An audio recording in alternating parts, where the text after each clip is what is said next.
استخارے کی شرعی حیثیت کیا ہے، اس کا مسنون طریقہ کیا ہے، احادیث مبارکہ میں اس کے بارے میں کیا کیا ہدایات ہیں؟ انیق احمد صاحب، استخارہ کے معنی ہیں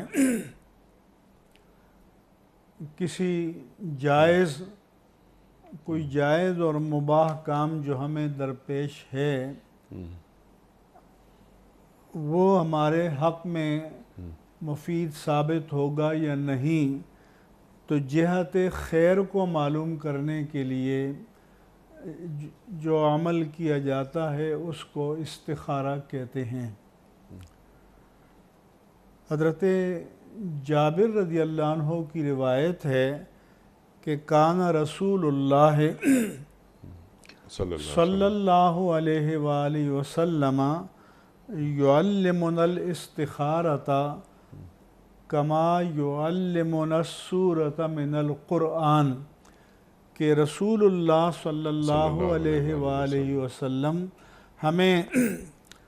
اتنی تاکید کے ساتھ استخارے کی تعلیم فرماتے تھے جس طرح وہ قرآن کی سورت ہمیں سکھاتے تھے۔